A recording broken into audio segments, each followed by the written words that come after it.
Hey everyone, it's me Sahana Sangam. Welcome back to my YouTube channel. Second PUC final board examination ಗೆ ನಾನು important question series ಅನ್ನು start ಮಾಡಿದೆ. ಈಗಾಗಲೇ physics ಅಲ್ಲಿ 7 chapters and chemistry ನಲ್ಲಿ 2 chapters important questions with answers videos upload ಆಗಿದೆ. ಇದೆಲ್ಲ videos ನಿಮಗೆ ಸಿಂಗಲ್ ಪ್ಲೇ ಲಿಸ್ಟ್ ಅಲ್ಲಿ ಸಿಗುತ್ತೆ. ಪ್ಲೇ ಲಿಸ್ಟ್ ನೇಮ್ ಬಂದ್ಬಿಟ್ಟು important question series second PUC final board examination 2024.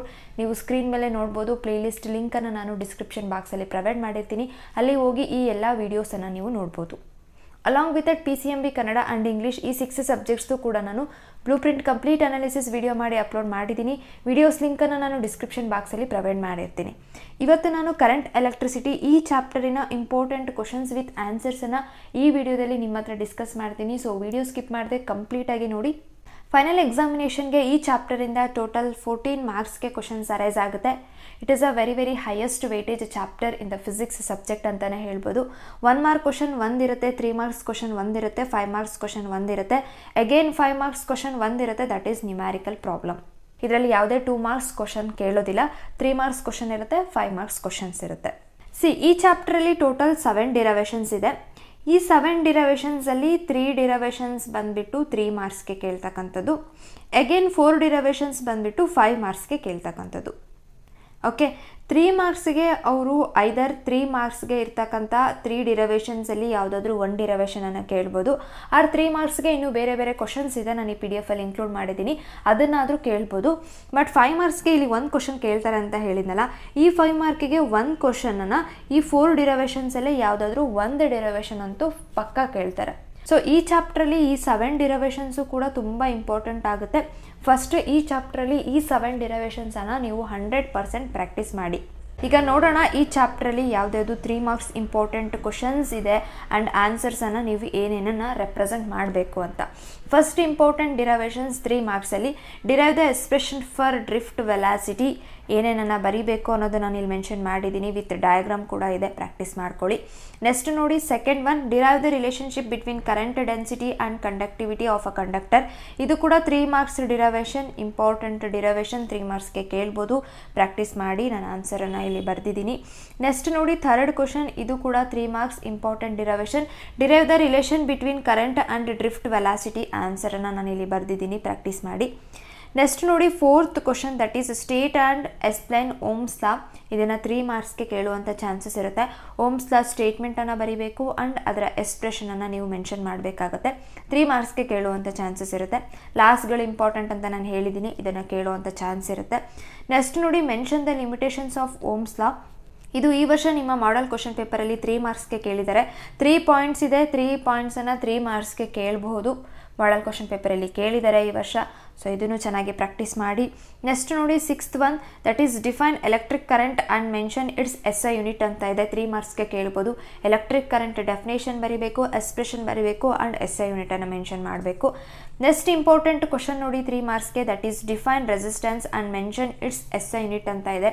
ಇದನ್ನು 3 ಮಾರ್ಕ್ಸ್ಗೆ ಕೇಳಲ್ಲ, ಕೇಳಿದರೆ 2 ಮಾರ್ಕ್ಸ್ಗೆ ಕೇಳಬೇಕು. ಬಟ್ ಈ ಚಾಪ್ಟರಿಂದ 2 ಮಾರ್ಕ್ಸ್ಗೆ ಯಾವುದೇ ಕ್ವಶನ್ಸನ್ನು ಕೇಳಲ್ಲ ಅಂತ ಬ್ಲೂ ಪ್ರಿಂಟಲ್ಲಿ ಮೆನ್ಷನ್ ಮಾಡಿದ್ದಾರೆ. ಆದರೂ ನಾನು ಇದನ್ನು ಇನ್ಕ್ಲೂಡ್ ಮಾಡಿದ್ದೀನಿ. ವೈ? ಬಿಕಾಸ್ MCQ ಸೆಕ್ಷನಲ್ಲಿ ಕೇಳುವಂಥ ಚಾನ್ಸಸ್ ಇರುತ್ತೆ. ಹಾಗಾಗಿ ರೆಸಿಸ್ಟೆನ್ಸ್ ಡೆಫಿನೇಷನನ್ನು ಪ್ರಾಕ್ಟೀಸ್ ಮಾಡಿ, ಅದರ SI ಯೂನಿಟನ್ನು ಪ್ರಾಕ್ಟೀಸ್ ಮಾಡಿ. ನೆಕ್ಸ್ಟ್ ಕ್ವಶನ್ ನೋಡಿ ಡಿಫೈನ್ ಯೂನಿಟ್ ಆಫ್ ರೆಸಿಸ್ಟೆನ್ಸ್ ಅಂತ ಇದೆ. 3 ಮಾರ್ಕ್ಸ್ಗೆ ಈ ಥರ ಕ್ವಶನ್ಸನ್ನು ಹೇಗೆ ಕೇಳ್ತಾರೆ ಅಂತಂದರೆ, ಡಿಫೈನ್ ರೆಸಿಸ್ಟೆನ್ಸ್ ಅಂತ ಕೇಳ್ತಾರೆ, ಮೆನ್ಷನ್ ಇಟ್ಸ್ SI ಯೂನಿಟ್ ಅಂತ ಕೇಳ್ತಾರೆ and define unit of resistance. ಒಂದೇ ಕ್ವಶನಲ್ಲಿ ಈ 3 ಕ್ವಶನನ್ನು ಫ್ರೇಮ್ ಮಾಡಿ ಕೇಳಿದಾಗ 3 ಮಾರ್ಕ್ಸ್ಗೆ ಕೇಳುವಂಥ ಚಾನ್ಸಸ್ ಇರುತ್ತೆ. ಸೊ ಹಾಗಾಗಿ ಇದನ್ನು ನೆಗ್ಲೆಕ್ಟ್ ಮಾಡಬೇಡಿ, ಪ್ರಾಕ್ಟೀಸ್ ಮಾಡಿ. Next important, that is 9th question, define current density, ಅದರ expression and SI unit 3 mention ಮಾಡಿದ್ದೀನಿ. 3ಕ್ಕೂ ಒಂದೊಂದಕ್ಕೆ ಒಂದೊಂದು ಮಾರ್ಕ್ ಇರುತ್ತೆ. 3 ಮಾರ್ಕ್ಸ್ಗೆ ಕೇಳುವಂಥ ಚಾನ್ಸಸ್ ಇರುತ್ತೆ. ನೆಕ್ಸ್ಟ್ ನೋಡಿ define drift velocity and expression. Again ಇದನ್ನು 3 ಮಾರ್ಕ್ಸ್ಗೆ ಕೇಳಲ್ಲ, but MCQ point of view ಅಲ್ಲಿ ನಿಮಗೆ ಇಂಪಾರ್ಟೆಂಟ್ ಆಗುತ್ತೆ. ನೆಕ್ಸ್ಟ್ ನೋಡಿ ಡಿಫೈನ್ ಎಲೆಕ್ಟ್ರಾನ್ ಮೊಬಿಲಿಟಿ ಅಂತ ಇದೆ and expression and SI unit. 3 ಮಾರ್ಕ್ಸ್ಗೆ ಕೇಳ್ಬೋದು. ಎಗೇನ್ MCQ ಕೂಡ ಕೇಳುವಂಥ ಚಾನ್ಸಸ್ ಇರುತ್ತೆ. ನೆಕ್ಸ್ಟ್ 12th ಕ್ವಶನ್ ನೋಡಿ important, mention the factors on which resistance of the conductor depends upon. 3 ಮಾರ್ಕ್ಸ್ಗೆ ಕೇಳುವಂಥ ಚಾನ್ಸಸ್ ಇರುತ್ತೆ. ಯಾವುದೇ ಫ್ಯಾಕ್ಟರ್ಸ್ ಅಂತ ನೀವು ಮೆನ್ಷನ್ ಮಾಡಬೇಕು ಆ್ಯಂಡ್ ಅದರ ಎಕ್ಸ್ಪ್ರೆಷನ್ನು ಕೂಡ ಮೆನ್ಷನ್ ಮಾಡಬೇಕು. ನಾನು PDF ಅಲ್ಲಿ ಇನ್ಕ್ಲೂಡ್ ಮಾಡಿದ್ದೀನಿ, ನೀವು ಪ್ರಾಕ್ಟೀಸ್ ಮಾಡ್ಕೊಳ್ಳಿ. ನೆಕ್ಸ್ಟ್ ನೋಡಿ 13th question, important question, that is mention the factors on which resistivity of a conductor depends upon. ಇದು 3 ಮಾರ್ಕ್ಸ್ ಕೇಳುವಂಥ ಚಾನ್ಸಸ್ ಇರುತ್ತೆ. 3 ಪಾಯಿಂಟ್ಸನ್ನು ಬರೆದಿದ್ದೀನಿ, ನೀವು 3 ಪಾಯಿಂಟ್ಸನ್ನು ಕೂಡ ಪರ್ಫೆಕ್ಟಾಗಿ ಪ್ರಾಕ್ಟೀಸ್ ಮಾಡಬೇಕಾಗುತ್ತೆ. ನೆಕ್ಸ್ಟ್ ನೋಡಿ ಈ ಚಾಪ್ಟ್ರಲ್ಲಿ ಎಗೇನ್ ಲಾಸ್ಟ್ ಬರುತ್ತೆ. ಈ 2 ಲಾಸನ್ನು ನಿಮಗೆ ಸಪ್ರೇಟಾಗಿ ಕೇಳುವಂಥ ಚಾನ್ಸಸ್ ಇರುತ್ತೆ. State Kirchhoff's current law that is KCL or state Kirchhoff's junction rule. So ಒಂದೊಂದು ಲಾಗೆ ಇನ್ನೊಂದು ಆಲ್ಟರ್ನೇಟಿವ್ ನೇಮ್ ಇದೆ. ಆಲ್ಟರ್ನೇಟಿವ್ ನೇಮ್ ಯಾವುದೇದಿದೆ ಅನ್ನೋದು ಕೂಡ ನಿಮಗೆ ಗೊತ್ತಿರಬೇಕು. ಆ್ಯಂಡ್ ಇದರ ಸ್ಟೇಟ್ಮೆಂಟನ್ನು ಬರೆದಿದ್ದೀನಿ ಆ್ಯಂಡ್ ಎಕ್ಸ್ಪ್ರೆಷನ್ ಕೂಡ ಮೆನ್ಷನ್ ಮಾಡಿದ್ದೀನಿ. 3 ಮಾರ್ಕ್ಸ್ಗೆ ಕೇಳಿದಾಗ ನೀವು ಕಂಪ್ಲೀಟಾಗಿ ಇದನ್ನೆಲ್ಲ ಬರೀಬೇಕಾಗುತ್ತೆ. ಚೆನ್ನಾಗಿ ಪ್ರಾಕ್ಟೀಸ್ ಮಾಡ್ಕೊಳ್ಳಿ. Next 15th important question, that is a state Kirchhoff's voltage law, that is KVL or state Kirchhoff's loop rule. ಇದು ಕೂಡ ನಿಮಗೆ ಇಂಪಾರ್ಟೆಂಟ್ ಆಗುತ್ತೆ. 3 ಮಾರ್ಕ್ಸ್ಗೆ ಕೇಳಿದರೆ ನೀವು ಸ್ಟೇಟ್ಮೆಂಟ್ ಆ್ಯಂಡ್ ಎಕ್ಸ್ಪ್ರೆಷನನ್ನು ಕೂಡ ಮೆನ್ಷನ್ ಮಾಡಬೇಕಾಗುತ್ತೆ. ನಾನು ಹೇಳಿದೆ ಆಲ್ಟರ್ನೇಟಿವ್ ನೇಮ್ಸ್ ಇದೆ, ಆಲ್ಟರ್ನೇಟಿವ್ ನೇಮ್ಸ್ ಏನೇನಿದೆ ಅನ್ನೋದು ನಿಮಗೆ ಗೊತ್ತಿರಬೇಕು. Okay, next 16th important question, that is draw Wheatstone bridge circuit and write the condition for its balance ಅಂತ ಇದೆ. ವೀಟ್ಸ್ಟೋನ್ ಬ್ರಿಡ್ಜ್ ಸರ್ಕ್ಯೂಟ್ ಡಯಾಗ್ರಾಮ್ ಹಾಕಬೇಕು and condition for its balance ಎಕ್ಸ್ಪ್ರೆಷನನ್ನು ನೀವು ಮೆನ್ಷನ್ ಮಾಡಬೇಕಾಗುತ್ತೆ. ನಾನಿಲ್ಲಿ ಕಂಡೀಷನ್ ಫಾರ್ ಇಟ್ಸ್ ಬ್ಯಾಲೆನ್ಸ್ ಎಕ್ಸ್ಪ್ರೆಷನನ್ನು mention ಮಾಡಿದ್ದೀನಿ and diagram next ಪೇಜಲ್ಲಿ ಇದೆ. ಅದನ್ನು ನೀವು ನೋಡಿ ರೆಫರೆನ್ಸ್ ಆಗಿ ತೊಗೊಂಡು ಪ್ರಾಕ್ಟೀಸ್ ಮಾಡ್ಬೋದು. ನೆಕ್ಸ್ಟ್ ಕ್ವಶನ್ ನೋಡಿ, show with schematic graphs variation of resistivity with absolute temperature for copper nichrome semiconductor. Usually ಇದನ್ನು 3 ಮಾರ್ಕ್ಸ್ಗೆ ಕೇಳ್ತಾರೆ. ಕಾಪರ್ ಗ್ರಾಫ್ಗೆ 1 ಮಾರ್ಕ್, ನಿಕ್ರೋಮ್ ಗ್ರಾಫ್ಗೆ 1 ಮಾರ್ಕ್ ಆ್ಯಂಡ್ ಸೆಮಿಕಂಡಕ್ಟರ್ ಗ್ರಾಫ್ಗೆ 1 ಮಾರ್ಕ್. NCERTಯಲ್ಲಿ ಗ್ರಾಫ್ಸ್ ಇದೆ, ಅದನ್ನೇ ನಾನು ಈ PDF ಅಲ್ಲಿ ಇನ್ಕ್ಲೂಡ್ ಮಾಡಿದ್ದೀನಿ. ನೀವು ಸ್ಕ್ರೀನ್ ಮೇಲೆ ನೋಡ್ಬೋದು. ವೀಟ್ಸ್ಟೋನ್ ಬ್ರಿಡ್ಜ್ NCERT ಡಯಾಗ್ರಾಮಲ್ಲಿ ಇರೋದನ್ನು ನಾನಿಲ್ಲಿ ಇನ್ಕ್ಲೂಡ್ ಮಾಡಿದ್ದೀನಿ. ಇದನ್ನು ನೋಡಿ ಪ್ರಾಕ್ಟೀಸ್ ಮಾಡ್ಕೊಳ್ಳಿ.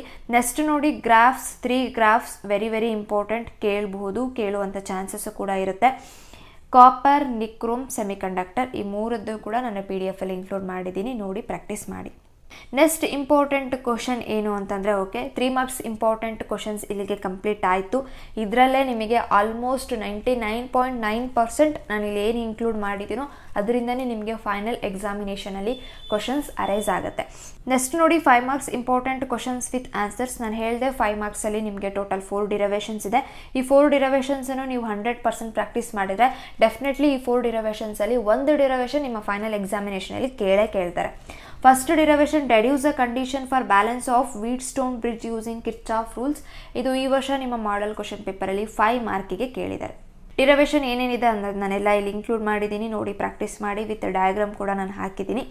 Next important derivation, that is derive the expression for conductivity of a material. ಇದ್ರದ್ದು ಆನ್ಸರ್ ನಾನು ಇನ್ಕ್ಲೂಡ್ ಮಾಡಿದ್ದೀನಿ, ಪ್ರಾಕ್ಟೀಸ್ ಮಾಡಿ. ಇದು ಕೂಡ ಇಂಪಾರ್ಟೆಂಟ್ ಡಿರವೇಷನ್. ನೆಕ್ಸ್ಟ್ ನೋಡಿ, obtain the expression for effective EMF and effective internal resistance when 2 cells connected in series. ಇದು ಒಂದು derivation, important derivation, practice ಮಾಡಿ. ಅಗೇನ್ ಇದೇ ಥರ question when connected in parallel. Okay, that is obtain the expression for effective EMF and effective internal resistance when 2 cells connected in parallel. ಒಂದು series ಆಗಿ connect ಮಾಡಿದರೆ ಹೇಗೆ ಡಿರವೇಷನನ್ನು derive ಮಾಡಬೇಕು and parallel ಆಗಿ ಸೆಲ್ಸನ್ನು connect ಮಾಡಿದರೆ ಹೇಗೆ ನೀವು ಡಿರವೇಷನನ್ನು ಡಿರೈವ್ ಮಾಡಬೇಕು ಅನ್ನೋದು ನಿಮಗೆ ಗೊತ್ತಿರಬೇಕು. ಸೊ ಈ 4 ಡಿರವೇಷನ್ಸ್ 5 ಮಾರ್ಕ್ಸ್ಗೆ ಚೆನ್ನಾಗೇ ಪ್ರಾಕ್ಟೀಸ್ ಮಾಡಿ ಅಂತ ನಾನು ಮತ್ತೆ ಹೇಳ್ತಾ ಇದ್ದೀನಿ. ಇಲ್ಲಿಗೆ ನಿಮಗೆ 5 ಮಾರ್ಕ್ ಇಂಪಾರ್ಟೆಂಟ್ ಕ್ವಶನ್ಸು ಕೂಡ ಕಂಪ್ಲೀಟ್ ಆಯಿತು. ನೆಕ್ಸ್ಟ್ ನೋಡಿ, ಕರೆಂಟ್ ಎಲೆಕ್ಟ್ರಿಸಿಟಿ ಚಾಪ್ಟರ್ ಎಂಡಲ್ಲಿ NCERT ಟೆಕ್ಸ್ಟ್ ಬುಕ್ಕಲ್ಲಿ ನಿಮಗೆ ಬ್ಲೂ ಕಲರ್ ಟೇಬಲ್ ಕಾಣಿಸುತ್ತೆ. ಬ್ಲೂ ಕಲರ್ ಟೇಬಲ್ ತುಂಬಾ ಇಂಪಾರ್ಟೆಂಟ್. ನಾನು ಪ್ರತಿ ವಿಡಿಯೋದಲ್ಲಿ ಹೇಳ್ತಾನೆ ಇರ್ತೀನಿ. ಬಿಕಾಸ್ ಈ ಬ್ಲೂ ಕಲರ್ ಟೇಬಲಿಂದನೇ ನಿಮಗೆ 1 ಮಾರ್ಕಲ್ಲಿ MCQs ಫ್ರೇಮ್ ಆಗುವಂಥ ಚಾನ್ಸಸ್ ಇರುತ್ತೆ. 3 ಮಾರ್ಕ್ಸಲ್ಲೂ ಕೂಡ ಈ ಟೇಬಲಿಂದ ನಿಮಗೆ ಕ್ವಶನ್ಸನ್ನು ಫ್ರೇಮ್ ಮಾಡಿ ಕೇಳುವಂಥ ಚಾನ್ಸಸ್ ಇರುತ್ತೆ. ಓವರ್ ಆಲ್ ಕರೆಂಟ್ ಎಲೆಕ್ಟ್ರಿಸಿಟಿ ಚಾಪ್ಟರಲ್ಲಿ ಏನೇನು ಫಿಸಿಕಲ್ ಕ್ವಾಂಟಿಟೀಸ್ ಇದೆಯೇ ಅದೆಲ್ಲದೂ ಕೂಡ ಇಲ್ಲಿ ಮೆನ್ಷನ್ ಮಾಡಿದ್ದಾರೆ. ಆ ಫಿಸಿಕಲ್ ಕ್ವಾಂಟಿಟೀಸ್ದು respective symbol, respective dimensions and respective units and respective ರಿಮಾರ್ಕ್ಸನ್ನು ಕೂಡ ಟೇಬಲಲ್ಲಿ ಮೆನ್ಷನ್ ಮಾಡಿದ್ದಾರೆ. ರಿಮಾರ್ಕ್ಸಲ್ಲಿ ಎಕ್ಸ್ಪ್ರೆಷನ್ಸನ್ನು ಕೊಟ್ಟಿದ್ದಾರೆ. ಸೊ ಈ ಟೇಬಲನ್ನು ಚೆನ್ನಾಗಿ ಪ್ರಾಕ್ಟೀಸ್ ಮಾಡಿ. ಚೆನ್ನಾಗಿ ಅಂತಂದರೆ 100% ಪ್ರಾಕ್ಟೀಸ್ ಮಾಡಿ. ಡೆಫಿನೆಟ್ಲಿ ಈ ಟೇಬಲ್ ನಿಮಗೆ ಫೈನಲ್ ಎಕ್ಸಾಮಿನೇಷನಲ್ಲಿ ಹೆಲ್ಪ್ ಆಗೇ ಆಗುತ್ತೆ. ಓಕೆ, ಈ ಟೇಬಲನ್ನು ನಾನು PDF ಅಲ್ಲಿ ಇನ್ಕ್ಲೂಡ್ ಮಾಡಿದ್ದೀನಿ. ನೀವು ಮತ್ತೆ NCERT ಟೆಕ್ಸ್ಟ್ ಬುಕ್ಕಲ್ಲಿ ಹೋಗಿ ಸರ್ಚ್ ಮಾಡಿ ಓದ್ಕೊಳ್ಳೋ ಅಂತ ನೀಡಿಲ್ಲ. ಈ PDF ಅಲ್ಲೇ ನಿಮಗೆ ಎಲ್ಲದೂ ಸಿಕ್ಕೋಗುತ್ತೆ. ಇದಿಷ್ಟು ಇಂಪಾರ್ಟೆಂಟ್ ಕ್ವಶನ್ಸ್ ವಿತ್ ಆನ್ಸರ್ಸ್ ಆಗಿತ್ತು from the lesson current electricity. ನಿಮಗೆ ಈ ವಿಡಿಯೋ ಹೆಲ್ಪ್ ಆಗಿದೆ ಅಂತ ಅನ್ಕೋತೀನಿ. ಹೆಲ್ಪ್ ಆಗಿದ್ರೆ ಡೆಫಿನೆಟ್ಲಿ ನಿಮ್ಮ ಫ್ರೆಂಡ್ಸ್ಗೂ ಕೂಡ ಶೇರ್ ಮಾಡಿ, ಚಾನಲನ್ನು ಸಬ್ಸ್ಕ್ರೈಬ್ ಮಾಡಿ, ಲೈಕ್ ಮಾಡಿ. Thank you for watching. All the best. Bye, take care guys.